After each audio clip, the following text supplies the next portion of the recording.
Hello and welcome to the Crystal Confab. I'm Kyle, the Crystalline Mage, and I'm joined by Ashley Levy, Nicholas Pearson, and Adam Barralet, my crystal besties, as we dive into back to our regular programming, one mineral per episode. And today is honestly one of my personal favorites. And I'm sure you've heard us all say that several times over the episodes, but it truly is. And it's Danburite. And it's one that I wear often and regularly. And we are going to pass straight over to Ashley, who's literally direct from Tucson to have a little chat.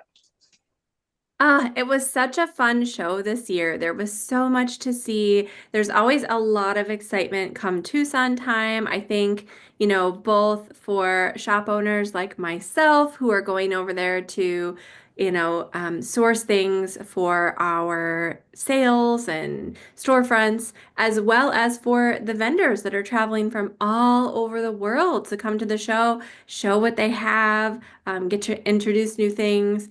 There was a lot of excitement and a lot of buzz this year. I think a few trends that I noticed that I wanted to share were I saw definitely more push for ethically sourced minerals this time, which I have to say was really great. Like several of the vendors that I've been going to for years that do ethical sourcing had more availability than what they've ever had before, which is really cool. And a few other vendors who have kind of tried to do that in the past, but maybe not across the board have found new sources, new suppliers, new cottage miners to work with who are doing things a lot more ethically. I've also talked to a few vendors this year who changed the way that they're manufacturing, which is huge. So they're doing a lot of it in-house, so they have more oversight. Like those are the kind of changes that I get really excited about seeing. And I know that that comes from consumers, who are purchasing retail, like the end consumer level, putting pressure on the storefronts, and then those storefronts putting pressure on their sources, and also the work of amazing people like Nairi from Crystal Auras by Nairi, who just had World Crystal Healing Day, the first ever, who are just champions of ethical sourcing. And so I think we're starting to see the very beginning of that, which is interesting because we were just talking about this in a recent episode. So that was awesome. The other thing that I noticed is that a lot of the vendors were trying to get new things out there.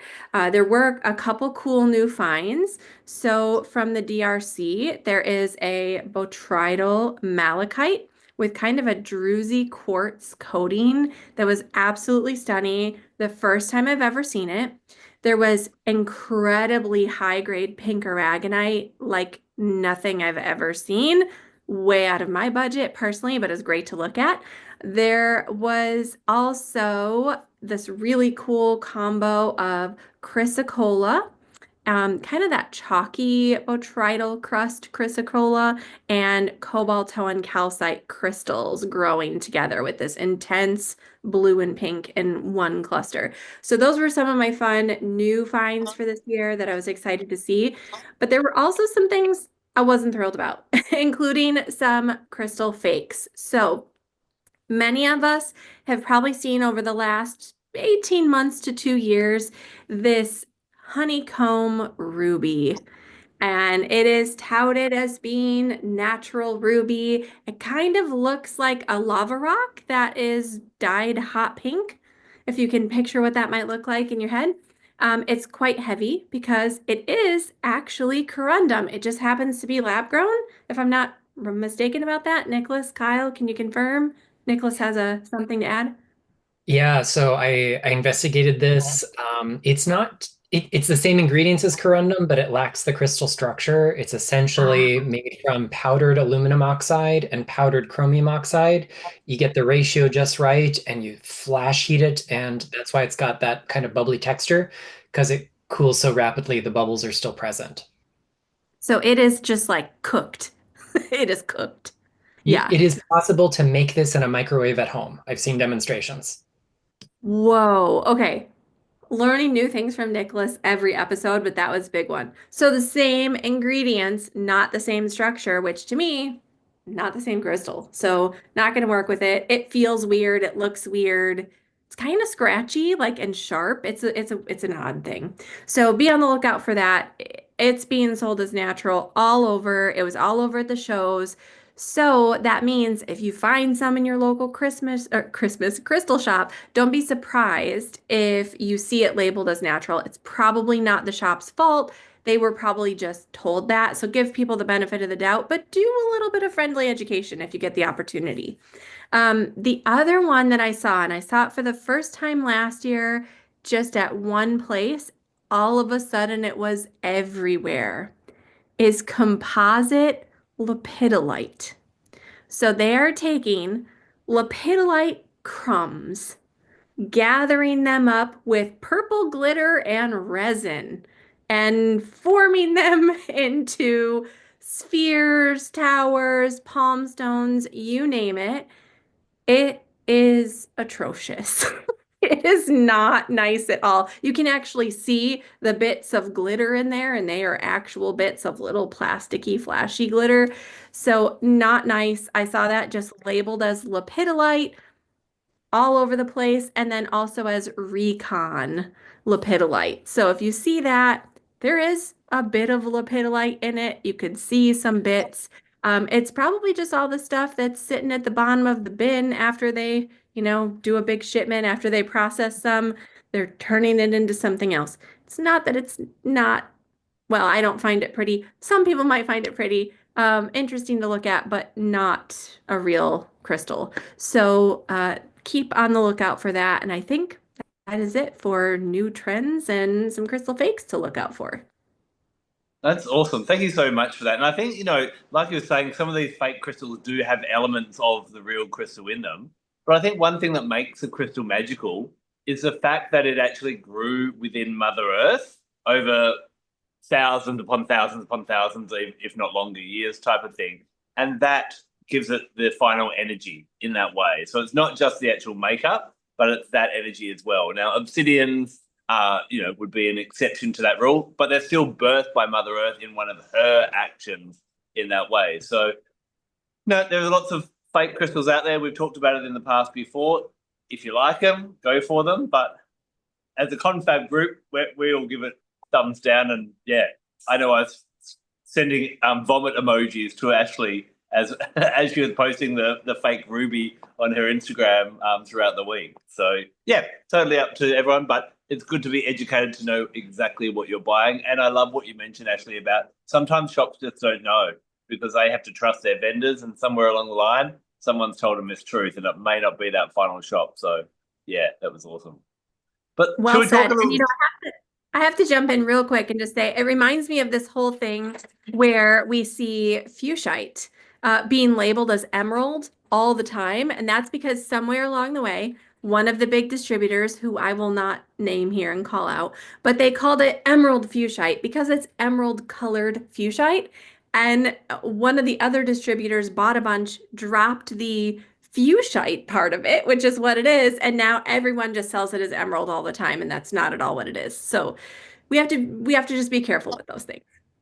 Wow, wow. Well, we're going to lift our vibration a little bit because we're talking about a beautiful high vibration crystal today, Danburite. Did you see any Danburite at the show, Ashley? And how do you normally work with Danburite? I did finally find some Danburite at the show. I was actually on the lookout for some because it is, like Kyle said, also one of my favorite crystals. This is a piece that I got many years ago now, maybe about 10 or 15 years ago. This is from Mexico. I also have some from Ohio here in the United States. It is a beautiful crystal. This one has a very ever so slight pink color to it, but only if you hold it up to a bright white paper.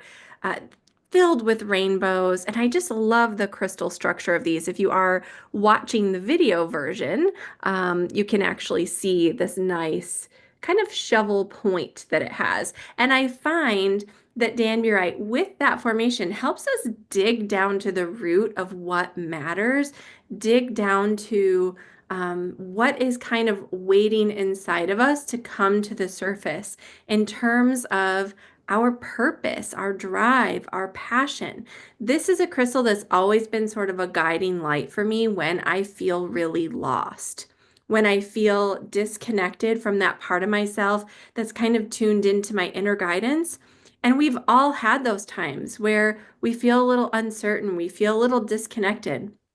I know there are times in my life when I have felt so certain and so guided about what my next step should be, and other times where I really wasn't sure. And that is really disheartening, right? Especially when you've had that experience of being so in flow and so connected and in tune with what you should be doing, to have a question mark after that feels scary. And Danburite is one of those crystals that I think helps sort of bring that up out of you if you've been feeling a little uncertain.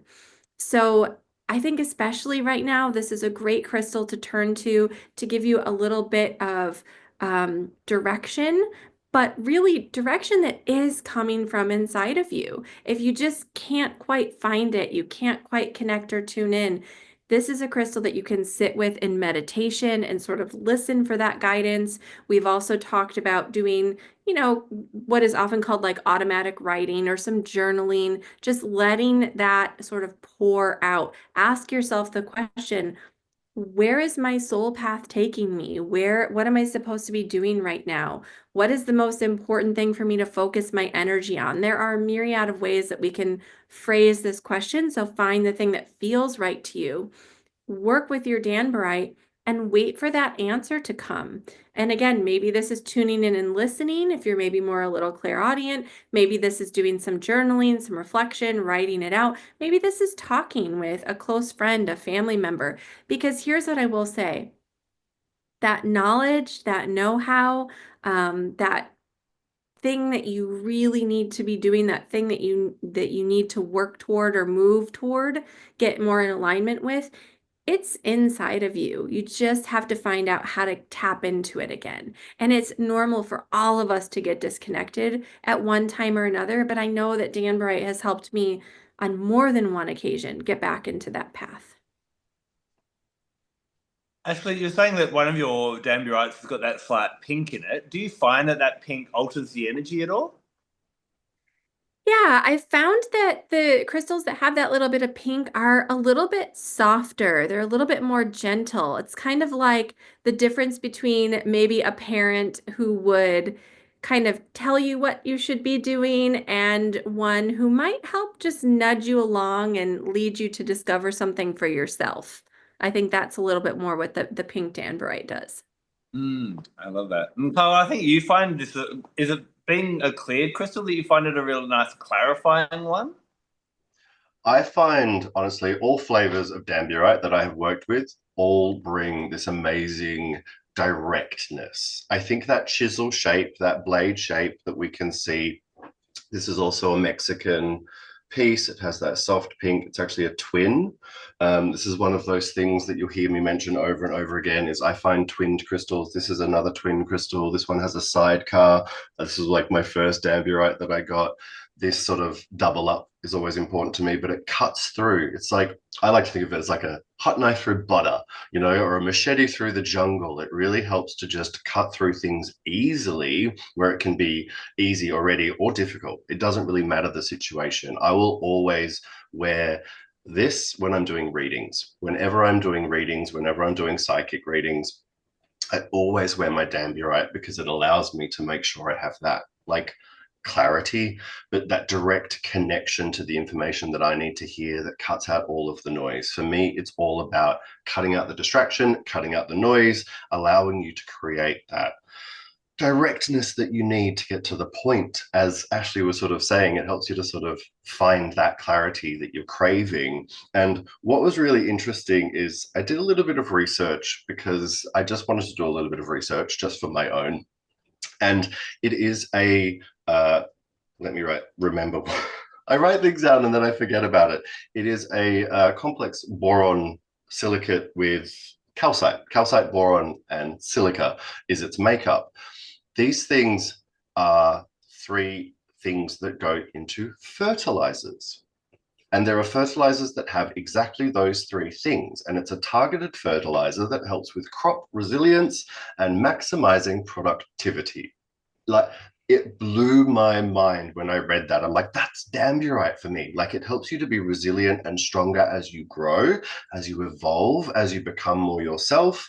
And it helps you to then create more, do more, because all of that extra noise of doubt is gone. All of that chaos, all of that excess, you can just focus and bring it to the surface. And I love that. Like, I love the idea of something being fertilizer, something that nourishes us. And I think we're always so focused on the end result, focused on how we feel right now. And it's not to say how we feel right now isn't valid, but it is to say, what are you doing to nurture yourself as you go along? What can you keep giving yourself? What's going to support you and sustain you?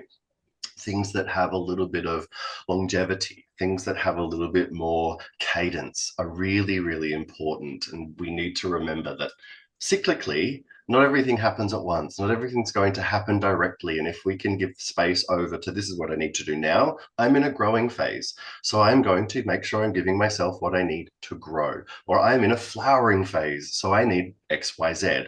Giving yourself what you need in the moment will always get you to that result. And I find Danburite is always a positive source of energy for what do I need now to work on what am I doing right now?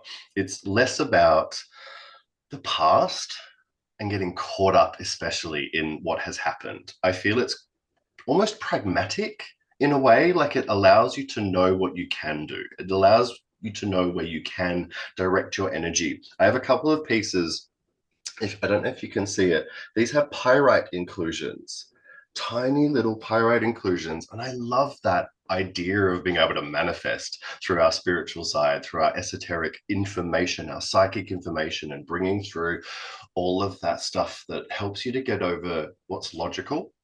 Like, even though it has a pragmatic side, I find Danburite helps you to get away from what is necessary and logical.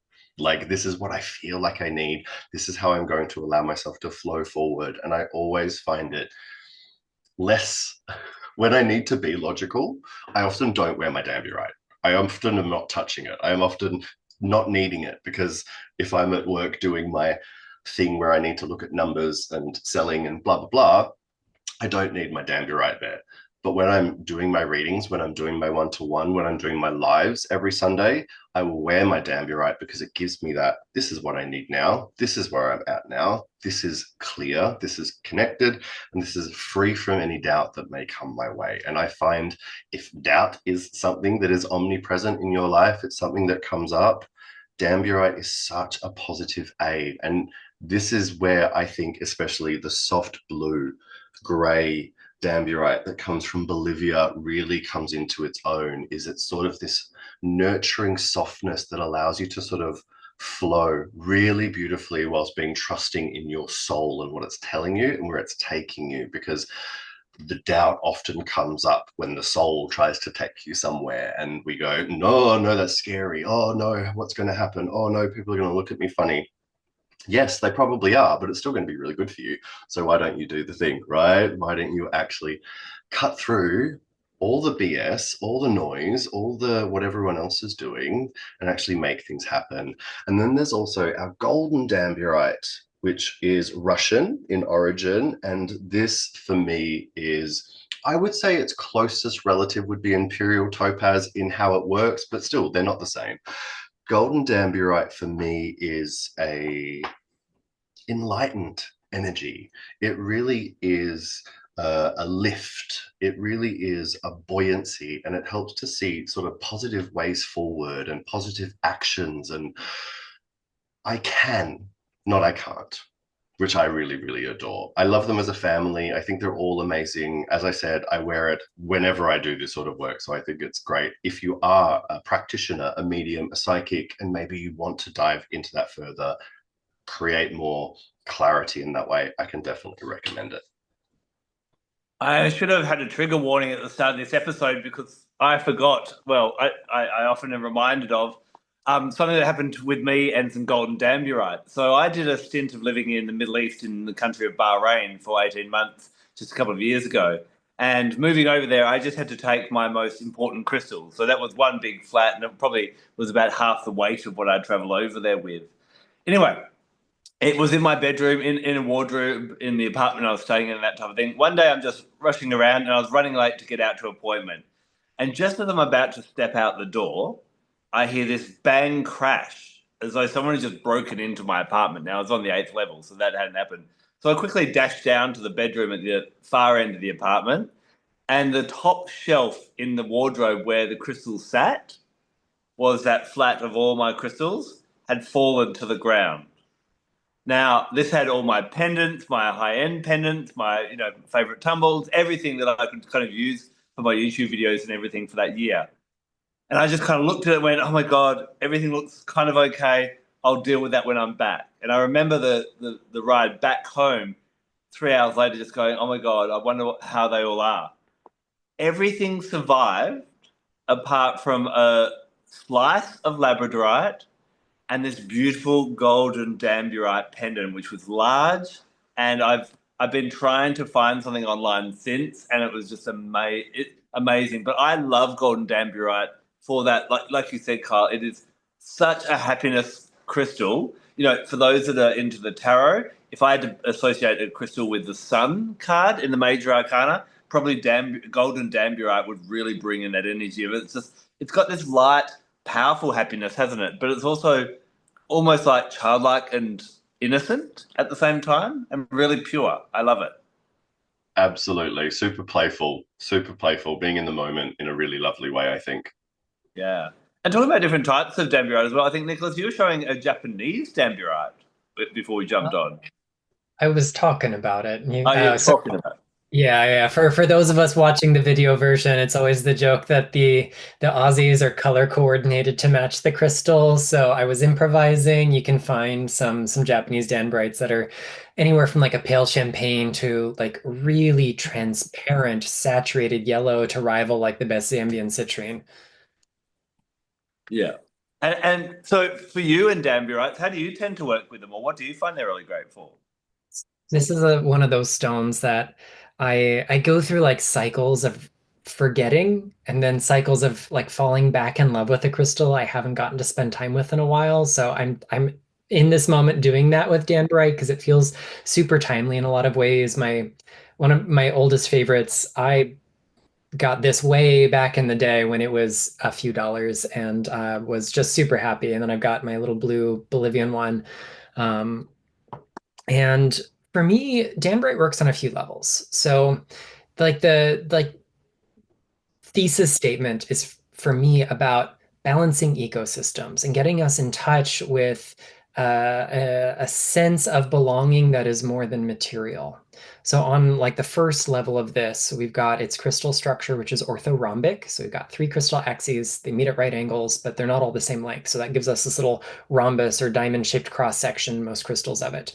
And this is a structure that yields a sense of dynamic balance, of being able to teeter-totter without losing our footing. It helps us learn to prioritize tasks, and it also teaches us a lesson about where we fit in and how to cultivate a sense of belonging. And that doesn't always emerge from where we are in, the coordinate plane of this 3D Earth, but how we fit into the spiritual ecosystem that's there. And this is a stone that I think a lot of folks who probably got into crystals around the time all of us did will remember, maybe the online hype of all four crystal sellers online at the time, talking about it being like a really shamanic stone, a stone of spiritual communication, a stone for opening our upper chakras. And I think that these really kind of come into alignment with this idea that when we open ourselves to experiencing not just the human world, but what we could deem the more than human world, that way we're not, prioritizing one over the other, they exist together. But when we widen our perspective, we're naturally going to be in a sense of communion or contact with beings that are not like us. They help us, Danbrites help us find a way to live in harmony, not just with our fellow humankind, but the elemental spirits, the earth, the resources of plant and tree and creature and mineral. They also allow us to become more perceptive, more able to communicate with the realm of spirit And Kyle pointed this as well. Like, why is it such a great stone for psychics and mediums? Because we're communicating with the unseen worlds, with the more than human worlds, and we engage with that kind of work. So I think Danburite is such a wonderful ally for it. It becomes this like blessing, this ally that helps us. It's almost like a go-between for us and those other spheres of existence. So whether we want to communicate with angels or ancestors or long forgotten deities or just your own private spirit that inhabits that one tree stump in the forest behind your house, it's going to be the perfect ally for opening those doorways and building relationships to our helpers in spirit. Promotes a kind of healthy and thriving and balanced spiritual ecosystem because we are not doing more taking than we are giving. And that's also embodied in that crystal structure. It's the sense of reciprocity that we get from working with it. And when we live in that kind of way, when we are open to receiving those messages and living as we'll say relationally focused as possible, all of those beings in spirit, they step up because you've stepped up for them. So when we feel more isolated, more vulnerable, when we might be under attack in a spiritual sense or a socio-political kind of sense, we're never going to feel isolated when we open those doorways. And Danburite stands at the threshold, that kind of chisel shape we've all pointed to. It's like the end of the crowbar to like just prise open that doorway so we can just peek and see what's on the other side. And oftentimes just doing that is enough to recognize that we're supported everywhere we go. We're actually probably more supported than we think we need to be if only we will open ourselves to it. And so Danburite is such a great ally for me when I do feel alone, isolated, vulnerable, when it feels like I'm just not getting clear messages from my spirit team, my allies on the other side. And also, I think it's a really good one when we're skeptical of what we're going to find there, or maybe even a little bit afraid of it, because it is so gentle and loving and so filled with light. It's like holding a torch. So the kind of ecosystem we cultivate is one that is naturally going to be beneficial rather than one that's going to make us feel uncomfortable because it's ooky spooky. I love what you shared there. That was really, really interesting. And I I love the play you were talking about, Nicholas, there about when with power. Like, this is considered a high vibration or a powerful crystal, but often powerful might seem the opposite to gentle. But I think there's a real power in Danburite in that way that it is gently powerful. Would you agree, Nicholas? Yeah, there is a tenderness and a sweetness to it. I find that irrespective of its color, it always hits me right in the heart. Maybe other places as well, but it starts here. And it is reminding us, I think, that the glue that holds the spirit world together is the same thing that holds the fabric of the universe together, and that is love. We might experience that as light. We might experience that as healing. We could experience that as romance, like we talked about last week. But there is a very nurturing, loving quality that Danbright brings. I would actually love to ask you all because this reminds me of something that comes up for me a lot. Um, and I think we could probably have pretty short answers, so we still have time for all the things we want to talk about. But do you find that you often have folks when they're asking you about like for a crystal suggestion that they'll say, "Well, what's the most powerful crystal for this or the most powerful crystal for that?" Like there's always this emphasis on power that I find so interesting because the most powerful isn't always the best. And like it's not always the best in every situation. Kyle, I see you definitely shaking your head. Is that something you've run into before? Oh my goodness, over the however many years, if I've heard someone say, I want a piece of moldavite because I've heard it's the most powerful thing that's going to blah, blah, blah, I might just fall off something high.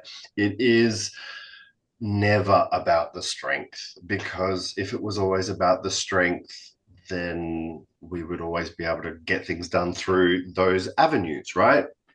it's about what do you need personally in the now? What do you need as far as that energy goes? And anyone that sees my weekly readings knows that when I give one card, I then give this whole plethora of crystals that you can work with, because everyone feels a little bit different. Everyone has a different connection. And I will say, if anyone wants a recommendation, I'll throw 5 at them. I will never throw just one crystal when someone asks for the most powerful or the best for this. I will say, which of these are you drawn to? Because all of these work on it in a different way. Like our 12 plus that we talked about for love last week, right? One word has so many connotations.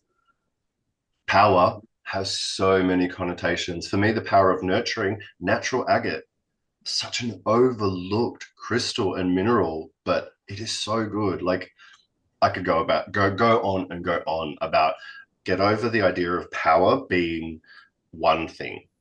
Feel into what you are drawn to and know that you will get the power that you need through your intention and the crystal that you are working with. I love that explanation. Adam, is this something you've come up against as well? Yeah, I think, a lot of the time when people are, we can all think of an experience in our lives where we've probably gone in like a bull in a china shop and it hasn't turned out well. So I'm always reminded of the saying, sometimes a gentle nudge is more powerful than a big shove. And I think, when we're talking about crystals like Danburite, they bring that kind of gentle energy in, which allows us to get a lot further along whatever we're trying to achieve rather than just trying to force our way through. There are crystals, Moldavite's a great example of that. I think phenakite is another one that for me has this kind of like thunderous kind of like energy. And that is great in certain contexts, but in others, we do need to go, well, how do I gently go in? And I think Danburite would be amazing for that. I do want to say, Kyle, you were saying that you throw 5 crystals at people. I'm not sure if I agree with that technique when you're reading, but apart from that, I love your readings on the Sunday, and everyone should try and catch them on Insta. Thank you. Definitely. Luckily, we have screens to hide behind. Exactly. What about yourself, Nicholas? Do you find people wanting the powerful crystals? I do, and I'm kind of a brat. I will flat out say, well, I'm not into superlatives, and here's why. The most powerful for this situation is not the most powerful in the next. My set of baggage requires a different workaround than yours. So let's start thinking about the most specific crystal rather than the most powerful crystal. I love that approach for sure. One thing I find really interesting as well about how I think I discovered Danburite was many, many years ago when I was an eager student and trying to gobble up as much information as I could, and you'd Google and you'd buy books and all that type of thing, is I came across Robert Simmons' Synergy 12, which he listed as being the 12 most probably powerful crystals that are available on this planet. Now, I personally, with my 30 years of experience now, would probably remove at least 2 of those and swap them in with something else type of thing, but we can cover that at a later date. But that's what really opened up to me the power and the intrigue with clear crystals. Because as a crystal novice, we kind of just like, there's clear quartz. And, the other ones, well, white crystals got selenite and halite. But then, like Danburite, phenakite, naturalite, scholasite, all these, they very much, although in their structure, we've been talking about that wedge shape today, that really separates Danburite from recognizing it. But it really shows you that clear crystals can be really powerful. I'm scared to use that word now, but all in different ways. Has anyone else found that? Yeah, Absolutely. Ashley, go I'll ahead, let you Kyle. go. Oh, I was just gonna say, I find it so interesting you brought up this concept of the Synergy 12 atom, because this is something like you used to hear more about, but I feel like it's starting to make a little bit of a resurgence just fairly recently, where people are kind of coming back to it. And the thing that always stands out to me is the idea of them being like quote unquote high vibration. So many people are into this concept of high vibration. And like when we consider like high vibration, powerful, it almost implies that there are crystals that are like low vibration. And I just that hasn't been my personal experience. So I always think about the early days of my own crystal journey, exploring like what other authors were talking about, what other folks were talking about, and finding, yeah, it introduced me to some new crystals. It got me excited and intrigued about some new crystals. But having a lot more years of experience under my belt now, I definitely feel what you think too, Adam, about like, yeah, there's some things I'd probably swap out on that list. But also I would really encourage people to question like this concept of like the most powerful and that like high vibration list and what is really meant by that, because just because those are a group of crystals that worked for one person's or even a group of people's like spiritual journey doesn't mean that those are necessarily going to be the exact right crystals for you. And it also doesn't make the crystals that you're intuitively chosen to assist you with that like wrong or incorrect. Like Kyle was saying earlier, like there are things that are going to be more right for you. But what were you going to say, Kyle? For me, it basically plays off that. It's the idea that these were also written about, what was it, 20 years ago? The earth and culture and the world has evolved dramatically in 20 years. What we need as our most powerful allies are different. What was happening at that time was different. And crystals come out in waves of fashion of what we need, often in timely times. Someone will write about it, someone will bring it to the fore. It will become this thing that a lot of people are working with. Like an example of this is, of course, garnet for Victorian jewelry through like the late 1800s because of grieving, and jet as well. Like it was all about the darkness. It was all about these dark stones and nothing bright was worn, right? These fashions come and go. What people want come and go. And I think they were timely at that point in time. And what we find most powerful is going to be different to what the next person is and the next person is, and to what you felt 10 years ago and to what you're going to feel next week. It's a really great point. And, speaking of power, we have a full moon in Leo coming up, which is definitely a powerful energy. Adam, what can you tell us about Danburite as it relates to that Leo full moon? Yeah, so those that obviously have followed me on social media or heard past episodes will hear when I talk about the full moons that obviously each full moon is in a sign. Each sign represents a different aspect of life. Now, Leo, which is, anyone who knows a Leo, if you know a Leo, you'll know a Leo because they'll make sure that you know them. Yeah. They like to be, center and under the spotlight and that type of thing. And the Leo aspect of life is a really interesting one that I find a lot of the time gets dismissed behind some of the other aspects of life. So for me, Leo governs the aspect of life which governs pleasure, leisure, and play. Now, it does have a bit of a connection to children, so that inner child and that type of thing as well. So as you're listening to us right now, I'd really encourage you to think, how much space do you have in your life for fun, for leisure, for play? Normally what happens is once we've done all our work and looked after our family and looked after our health and done all those other things, then we just get to do something fun and leisurely in that type of way. One of my exes that I was with for quite a significant amount of time had Sun, Moon, and Mercury all in Leo. So I feel very well versed in the University of Leo. And one thing I found amazing, very big-hearted, very bold, very courageous, all those types of things, very hard-working. But once they'd got to, like, I've done my work for the day, they couldn't possibly get up and do another thing and help with dinner or anything like that.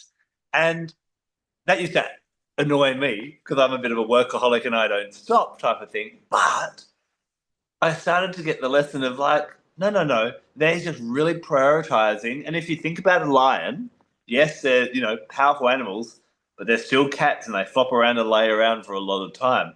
So what do we do on this full moon? Well, this is a really great time to actually analyze how much fun's in your life. You're too busy adulting and getting things done that you don't actually just allocate time for pleasure.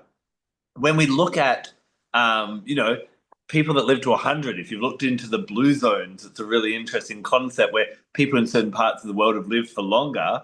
Those that have that social community, but also just take time to hang out with friends, and not do anything in particular, just chill and do something, it actually is good for our health and well-being. So I think Danburite works really, really well for this. For me, Danburite has almost a celebratory energy. And when we've talked about, Kyle's talked about wearing it a lot when you're doing readings, when you need that type of clarity as well. I would suggest that you actually grid it around your house. We often use clear quartz points, which have that point that send direct energy in. And, we've had great analogies for the Danburite points. We've had machetes, we've had crowbars. I think of them as little door wedges, and they kind of just leave the door open for the angels and all the blessings and the good times to come in. And so I would encourage you to work with Danburite, maybe charge some pieces on the full moon to bring a more fun and leisurely spirit into your space. And that could be at home, it could be at work, it could be wherever you want, and maybe 4 of them around that space just to invite that in as well. A final thing I want to share about Danburite is something I read once upon a time, and I don't know what the reasoning behind it is or where it came from, but I really liked it and it really resonated with me.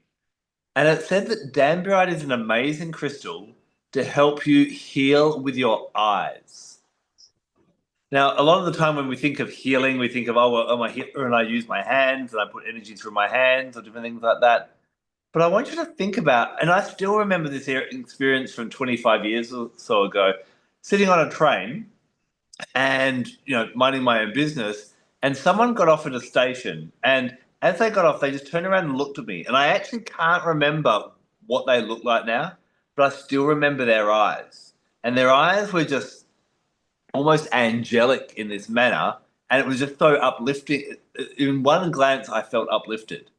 And I think, when we talk about the fact that the eyes are the windows to the soul, this crystal could be a really powerful one at helping to cleanse our spirit, bring in that gentleness, bring in that clarity that basically our eyes sparkle. And just by looking at people, you light them up. And so I'd really encourage people to play around with that. Leo is a leadership type of energy. And imagine if you could lead with your eyes and inspire people with that little twinkle and spark in your eyes. And Danburite may be able to help you with that. So it's the perfect crystal to work with this week. So I think we've kind of explored Danburite fully. I know some of you are very excited about Tucson. I should say, if anyone's wondering why we're talking about Tucson, am I right in saying it's definitely the biggest gem fair where all these people from around the world come in America? Is it the biggest in the world, or is there a big? It is the biggest in the world. I know Europe has some big ones as well. I've heard hot debate that it was second and it is now first, and I would say that's probably true. Yeah, it's an amazing experience. If you're in the USA, if you love crystals, you need to start saving up your pennies because it happens late January, early February each year. So it's worth going, and you can just go down as a retail shopper and buy a couple of goodies. But yeah, leave your credit cards at home. I've been over a couple of times and you get into trouble on that. But it's amazing. And even if you're a crystal lover, even if you think about maybe visiting the USA one day or just want a crystal trip, it'd be a great place to go to. And I would love to invite everyone, if you aren't able to make it to the show in person and you want to see some of the great things that I've picked out for my shop, you can join us for an upcoming live sale. Our next one will be just a couple days after this episode airs on February 13th, the US time. So you can head to Mimosa Spirit on Instagram and head to the link in bio to RSVP for our upcoming lives. Amazing. We'll be back next week to explore another crystal. I'm wondering one day whether we should go head to head on creating our own Synergy 12s. That could be a very interesting, very long and very messy episode. But if you're up for it, let us know in the comments because we're here for you and to serve our crystal community. And we love hearing from you. Thank you so much for all the positive feedback. I know that so many people were intrigued in the 12 crystals that we chose for love. It opened up some conversations there. And that was amazing to hear your feedback and your suggestions as well. Until next week. Enjoy your crystals, enjoy the full moon, and we'll see you then. Blessed be.